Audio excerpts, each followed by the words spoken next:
My name is Justin Pelletier. I'm the director of the Cyber Range and Training Center at the Global Cybersecurity Institute at RIT. I'm also a lecturer in the Department of Computing Security. I'm Bill Stackpole. I'm faculty in the Department of Computing Security and also heavily involved in the GCI Cybersecurity Bootcamp, one of your resources, and I'll hand this off to Amanda. Hi, I'm Amanda Zaloff. I am one of the coordinators here for the bootcamp. Hello, everybody. My name is Brock Weichoft. I'm a project coordinator, project manager here at GCI. A few things to go over: how the bootcamp's structured, the cost, expected time commitment, and expected career path. You know what you're going to do with the credential in hand. You know, the certificate that you get at the end of it, and then open it up for your questions at the end. All right. So first, you'll be part of a cohort. The next one we have coming up is the 26th of October. So it's coming up soon, and I expect most of you are probably interested in that cohort in particular. In any case, once you're fully enrolled, you'll be assigned to a team, and you'll have some group work throughout the cohort that'll help you get used to working with different folks on security topics, right? So you get some group dynamics, you get some different exposure to what life as a cybersecurity professional would be like, you know, working with others in that field. And you'll get a welcome email with all the information you need a day or two before the start date with your login and sort of the instructions of here's how you access all the materials and get started.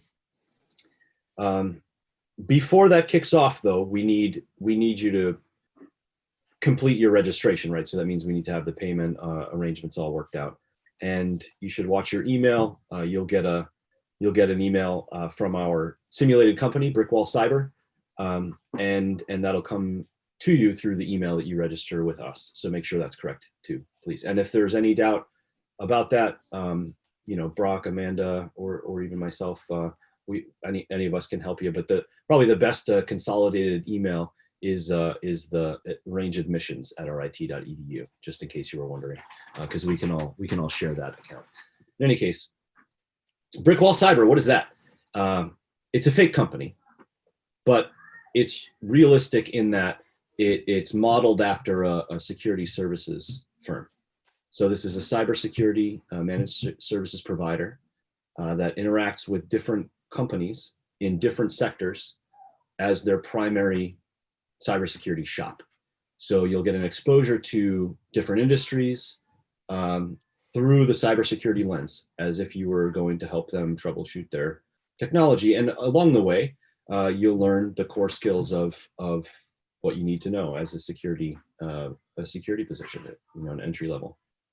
We've actually put a lot of background into sort of understanding how the skills map to the demand in the job force, which I think we'll talk a little bit more about, and certainly you'll learn about more as you progress through the boot camp. But we've had several dozen interviews with hiring managers, and many of them gave us some input on what they wanted to see, right? In any case, we're going to start by onboarding you into the Brickwall Cyber. You're going to progress through a number of roles at the company, right? You're starting the help desk role, you'll do introductory security analyst, and then you'll progress into roles with more responsibility and additional teamwork required to solve, let's say, a culminating exercise, a difficult problem in that space. Bill, I realized that I just covered a lot of the ground that you normally cover in these types of presentations, and I'm sure I left a bunch of stuff out because you're all over it. So what did I miss? How am I doing? Well, I think you're doing good. Well, a couple things I'd like to add are that the Brickwall Cyber looks like a real company. Okay, it is. If you were to go work for a security services company, it would look just like Brickwall Cyber. Right? Many of the things that, many of the exercises they perform, many of the things that they do, many of the roles that they play, you will find in industry. what we're going to do for you in Brickwall Cyber after you're onboarded is we're going to give you weekly training. And this happens typically in an entry-level position as well. You will move into some organization. They'd really like you to be immediately billable. And our intention when you're done here is that you will be immediately billable as an introductory cybersecurity analyst. But what we're going to do to try and raise your capability is every week we're going to engage you in online training. So there will be, let's say, 5 days of engagement with Brickwall Cyber, and each day we will set aside a part of that for training exercises, and then right, so lectures and videos and exercises and things like that. And then the second half of the day, and I'm ballparking the half, right? Some days it's going to be more heavily, I'll call it theory and foundational information, and other days it's going to be more focused on actually engaging with an infrastructure and playing in real world environments. Okay? So connecting to remote infrastructure and configuring things and testing things out, answering questions that customers might provide to you, engaging with a ticketing system that is typical to the industry. So you'll get your online training, you'll get realistic exercises that somebody in a role in a job like this would experience, and you will also be working in a team. Right? All of you will be part of team engagement, which is very typical in an environment like this. And a couple of upsides to this are that in most cases, while you are working for a security services company like this, a lot of the work that you can do can be remote. So it fits right into the pandemic. Yay. Justin? Yeah, thanks. That's great. That's a great clarification. And I think one of the things that we've heard from the current students in the boot camp is that they appreciate the different abilities. The different modalities of doing the work. So you'll get some videos to watch. You'll get some tickets to resolve. Help desk tickets and security operations center tickets and different assignments, hands-on labs, usually around 1 per day, sometimes more, sometimes less, some group projects, emails to check, news feeds to read, trying to really immerse yourself in the experience of being in that seat as a security specialist. And so that tends to be a really important part of the boot camp, right? Because you're really sinking into the on-the-job training that will prepare you for the job. In any case, let's move along to the next topic, which is financials. So, what does this all cost? The cost of the program is $10,000, and you can pay a bunch of different ways. It's credit card, debit card, physical mailed check, or some third-party financial institution. No matter how you pay, you'll need to register through the website. The form listed in the slide here, and certainly you'll have this in email, I expect, already, and I'm sure you'll get a reminder with all the details as we approach here. That said, there's more at play than just the sticker price, right? There's always the scholarships and opportunities to reduce that for you, and we've actually been working really hard on this. And actually, if Amanda, if you don't mind being put on the spot here, you've been working really hard at this, and I think everybody appreciate your update.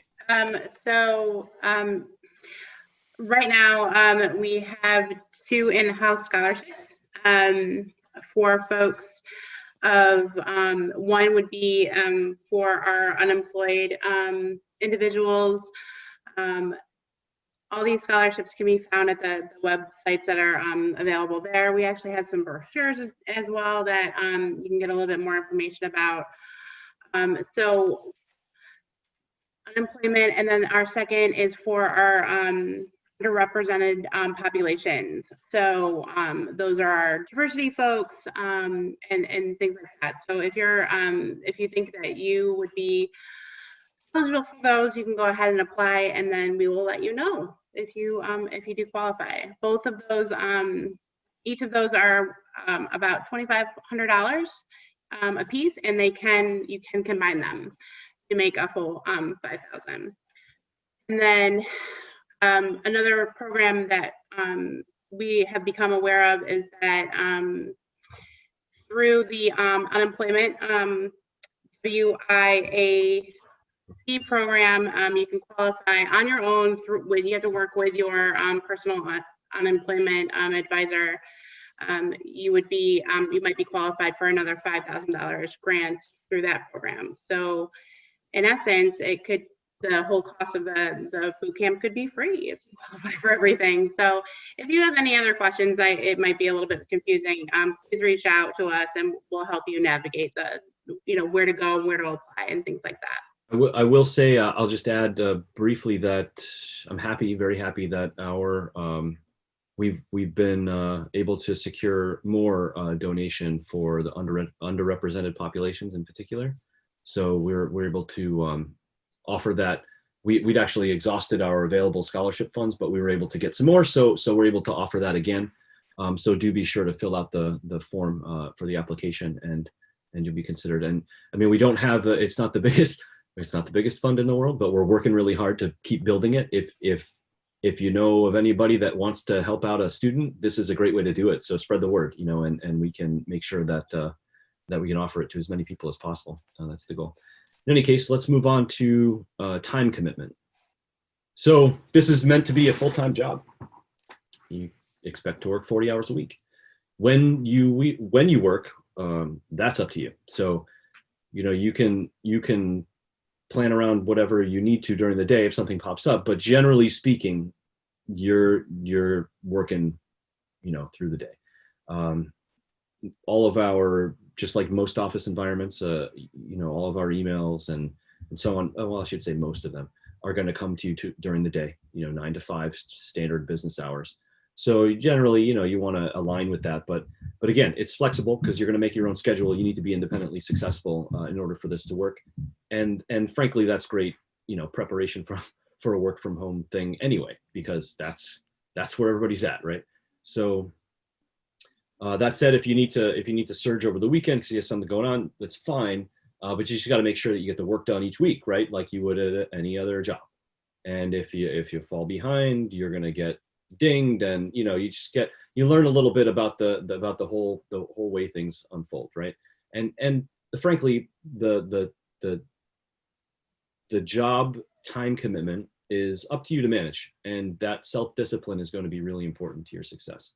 I mentioned this up front, right? We surveyed several dozen, actually we surveyed well over 100 people in the field actively, and we surveyed, we interviewed, personal interview, several dozen hiring managers in particular for your ultimate employers out there, from all different types of firms, including consultancies that specialize in cybersecurity, as you might imagine. So across the board, we sort of boiled it down to these 4. Actually, we didn't do a lot of this work, was already provided. There's been a lot of research into how to improve the state of cybersecurity. These 4 roles in particular are defined federally. But anyway, so these 4 roles, we cross-reference those definitions with the actual skills that employers are looking for. What's in the job ad that they're putting out, and what is it that they really care about? Because really, the job ad is only is a human resources filter, right? It's getting you in front of the decision maker, the team lead who's going to employ you. Is this the right person for my team? And so we put together training designed to help you land in one of these roles.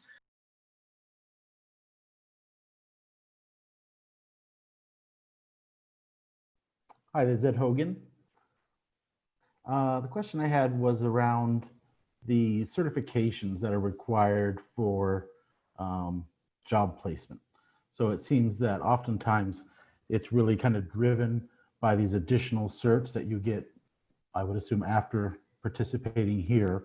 I know that you can come out with a Security Plus, but then the ones that go beyond that, is there additional training through RIT to do that, or are those things that we do on our own? And based on our completion of this program, how long should we expect it to take us to be prepared to take some of those additional certifications?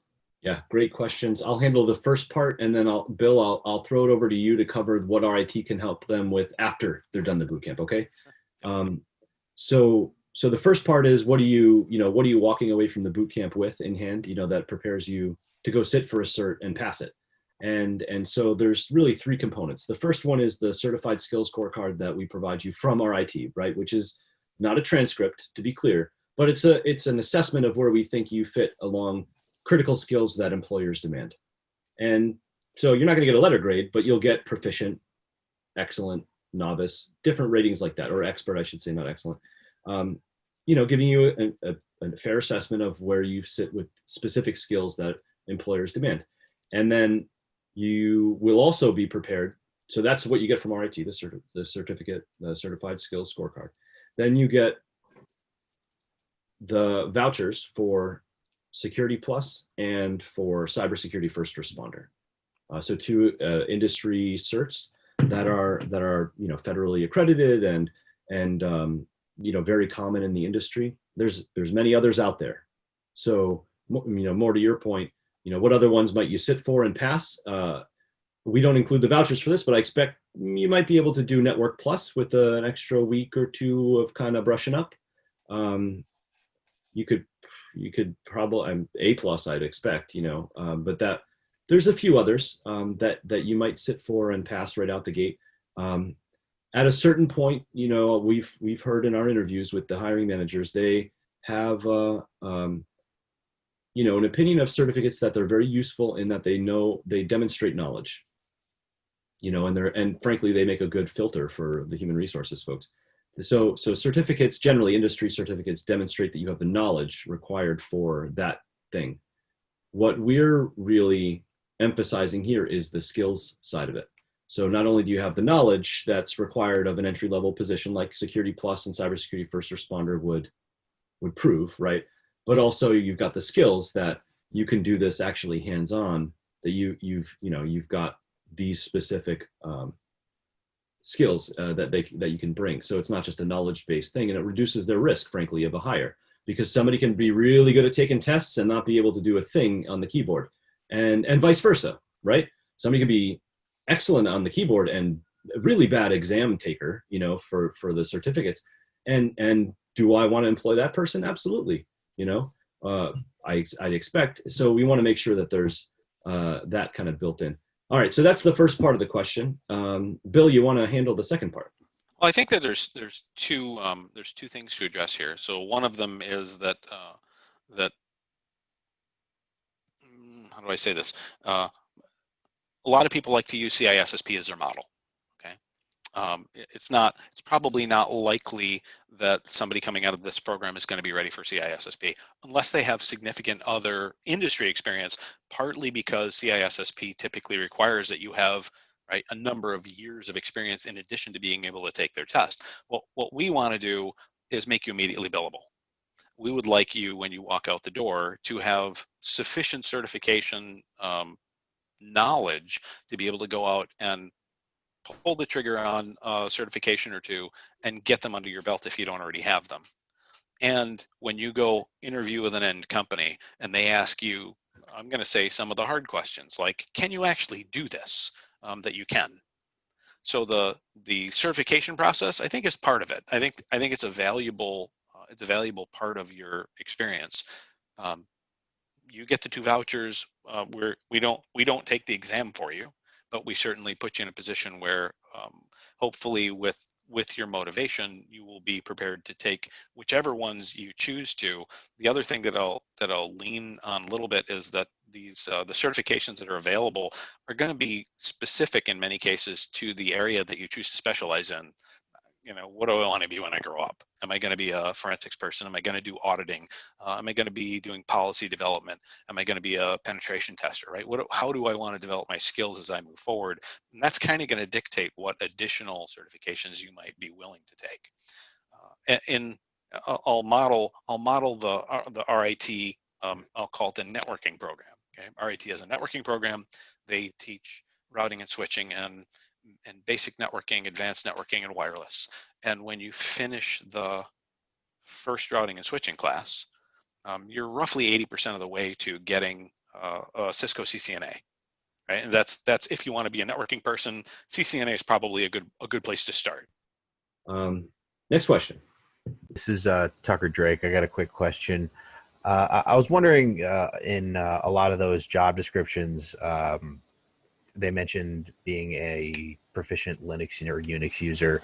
Are we going to be able to gain access to some virtual machines or something along the lines to really get hands-on Oh yeah. with Linux and Unix?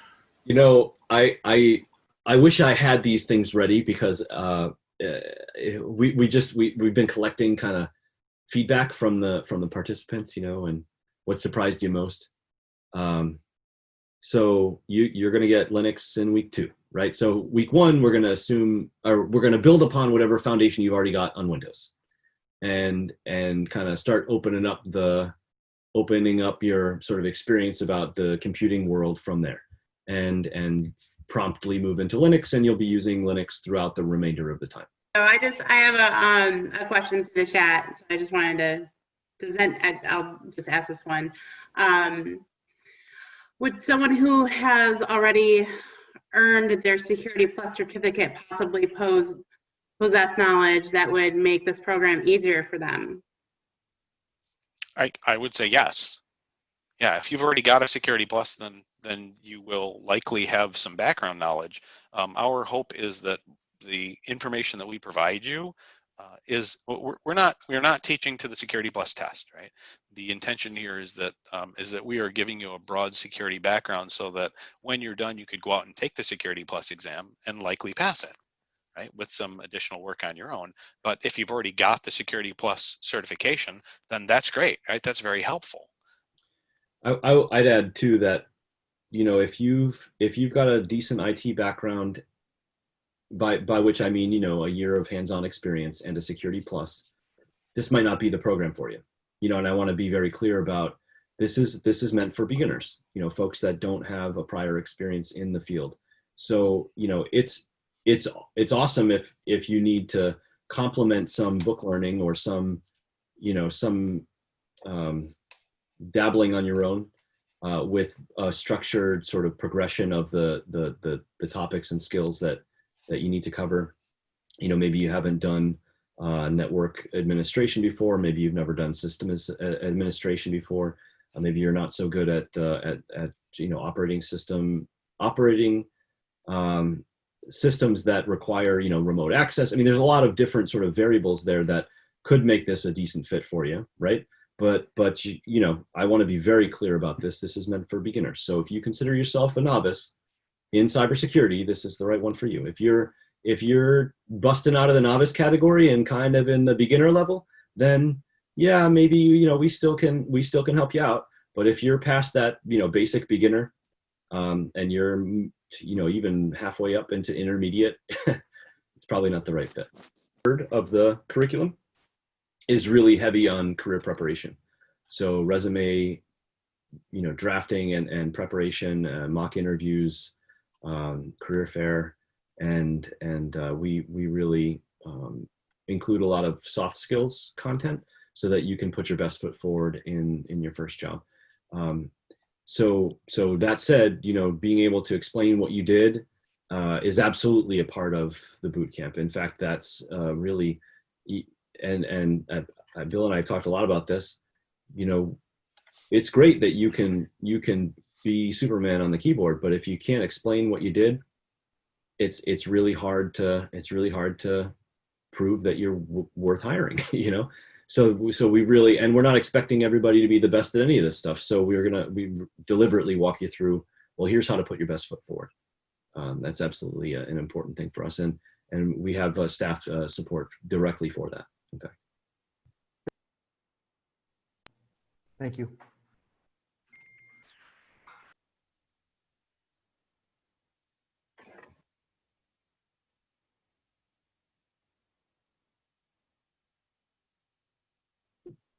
This is Tucker again. I got one more quick question. We're also going to be getting hands-on with different security tools and learning how to configure firewalls, IDS, IPS, things along those lines too? Yeah, you know, I don't recall how much firewall material they. Component configuration be an important aspect of this course. Will it use various vendors as far as software and OS. Yeah, we don't have much exposure to Mac built in, but we do have, you know, the various flavors of Linux and Windows and so on. You've got different, you know, Windows Server models, a bunch of different virtual machines toward that aim. So the operating systems we have pretty widely covered. We've got a range of technologies at the security incident event management system level, right? So you'll get an exposure to QRadar, to Zeek, or Bro. I forget which one they're called now. Sorry. It's Zeek today. Thank you. I apologize. Bro used to be their name. They changed their name. Anyway, so Zeek and Splunk as well. So really, kind of the main, you know, the main incident response, security incident event management tools. Shoot, I'm trying to think. We cover a lot of ground. Goodness gracious. Yeah, I don't have an exhaustive list of all the technologies you'll see and get familiar with, and which one of, you know, because I know that we cover beyond just a familiar level, you know, the operating systems, right? So you'll get some proficiency there, certainly across a range of operating systems, including Bash scripting a little bit. You know, you'll get a little familiar, at least to not be intimidated by you know, command line in Linux, and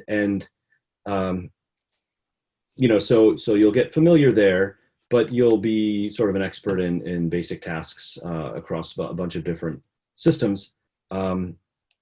Yeah. Okay, so I see a few questions in the general chat about recordings, and I can address that.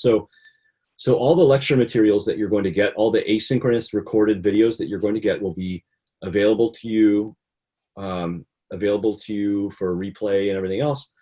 They are closed captioned and, you know, captioned, and you yeah, you'll get the transcripts. You'll be able to pause and record and pause and replay and all that other stuff with the videos, and you'll also retain access to those videos for a year after you start the bootcamp, right? And there's a lot more material. We actually partnered with, or I should say not partnered, because they're not an educational, you know, university, but we contracted with, procured through content management team that curates, you know, lecture videos and retains them for a period of time, and they have a lot of different materials on that beyond even what we discussed. So you'll have all the resources you want if you say, hey, you know what, I want to pursue a project management professional training after the boot camp because I want to get into management more. Good, excellent. Well, guess what? Those videos you'll have available to you will help you pass the PMP exam, and so on. And again, you have that for a year. It's a subscription-based service, and you can retain it if you'd like on your own dime. But as part of your bootcamp participation, you get that. I like to think of it as like a video textbook for, you know, it's a whole library of videos, really, textbooks on a bunch of different courses and topics. But we've really worked together with them to make sure and to curate the cybersecurity content such that it's sufficient to meet the demands that we've discerned from the marketplace, you know, from the future employers out there. Just, I guess, quick question about where we go after this. So I live with someone who actually graduated from RIT, got their degree in cybersecurity, speaks very highly of, I've heard your name a number of times, Bill. So he speaks very highly of you and your teaching methods. So as soon as I saw you were on the call, I now know the legitimacy of this program and what the program is going to provide. My question here is, you mentioned it very briefly, but how high, I guess, corporate ladder-wise, can one expect to climb off this? So it seems like we can go from getting a certificate off learning from this program, achieving a certificate after we finish the program, and it seems like it's kind of bouncing from certificate to certificate. Is there a point where you recommend, any of the professionals in the room recommend, really sitting down and saying, okay, probably need to get a formalized degree on this? Or is it a distinct possibility to say, you know, it's a field that has a distinct lack of, or not distinct lack, but there's not a terrible amount of people coming into the field currently. There's always going to be a demand. So really you can bounce around from certificate to certificate and make a name for yourself and make a career for yourself? Or should we eventually seek out proper degree, is basically what I'm getting at here. I'm gonna rephrase your question, Frank, and then please correct me. I'm very wordy, so. Yeah, well, it's all right. I'm gonna try and rephrase it, and please give me a spanking or correct me if I've misspoken. Okay, if I've mischaracterized. I think that what you're asking me is, do I have to have a degree when I'm done, or can I be successful in the security field after completing this without continued education beyond this? And I'm going to qualify the continued education by saying continued degree-based education. Okay, I think you can be ridiculously successful in the cybersecurity field with no degree. I know many people who are. I think that you can also be ridiculously successful in the cybersecurity field if you have a degree, and the short version of what any degree provides, in my humble opinion, is a shortcut, right? It gives somebody else a measure of your ability to learn and some validation that some organization, a university in this case, right, has said, guys, there's a smart person, look at that. There's no reason why you can't leverage an entry-level cybersecurity position and move into a very advanced security position. But some of that is going to be based on, well, I would say most of that is going to be based on your personal motivation, right? So how convinced, how excited, how enthusiastic, how much time, right, you're willing to spend. It's a lot about personal drive. I know many people who started working in cybersecurity because they thought cybersecurity was it's the ticket, right? I'm going to make lots and lots of money in cybersecurity, but I really don't like this. And most of the people who said, I really don't like this, right? This isn't the thing that makes me go, ooh, right? I want to be an artist. I want to ride motorcycles. I want to, right, insert word here. If you care about it, you'll do well at it. If you find a place in here, it doesn't matter which of the niches you decide are the one. It doesn't matter which niche you decide is the one that makes you go, oh, this is it, right? It can be any one of them. I know people who work in policy and all they do is write policy. And I know other people who say, I am not ever in my life interested in writing a policy. I just don't care. The people who care about policy are really good at policy, and there's lots of positions that are open for people who are good at it because there's lots of people out there who say, I don't want to do this job. And so if you care enough about it and you're good at it and you're willing to, I'm going to say if you're an English major, right, and you can read 2 or 3 different policies and interpret where the conflicts are, you can be really good in that part of the field. So short answer to your question, you can be successful with a degree, yes. You can be successful without a degree, yes. Longer answer to the question, it's going to be based on where your interest lies, whether or not you're willing to put in the time and drive, right? If you have the drive to do it, but that's really the longer answer. It takes that. My question, the short version of my question is, what should we be doing while we're actually going through the boot camp? And in particular, RIT has a career center. Should we be doing any, do you think it's a good idea to be interacting with the career center, to be specifically doing anything there, or is that all going to be handled through the course? And also, I guess with regard to the certificates, should we be working on those while we're in the boot camp? Yeah, I'd say you can do any of those things if you feel like you're able to keep up with the bootcamp material and add a little bit, but it is pretty aggressive, and I mean it really does require 40 hours a week. If you want to put in 70 and launch your career with pizzazz, do it.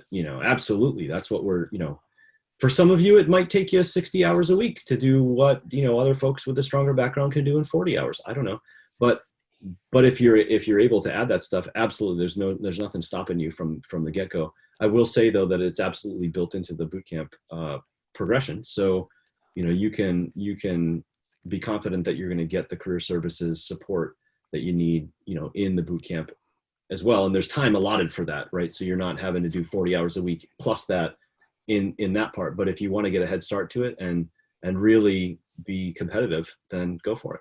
Would we be able to view an extensive curriculum folder? Oh, can we look at what is it? Curriculums. You will when you're in. Yeah. when you're in the boot camp, you're going to get the calendar of all the stuff you're going to be covering, and we don't give you the whole data dump up front because there's an element of immersion associated with the experience of being on the job, right? So there's going to be some changes and some dynamic tasking, for lack of a better term. So you're going to get an email, you're going to get a ticket, and you're not going to quite know exactly what that's going to cover until you get there, which is like the real world. But you will have a sense of the week-to-week curriculum topics, certainly, as well as from day one, you'll see the calendar of all the planned training that you have in your on-the-job training sort of internship. Yeah. Well, I guess that's everything. Thanks, everyone. Really appreciate coming together today. I look forward to seeing you in the range.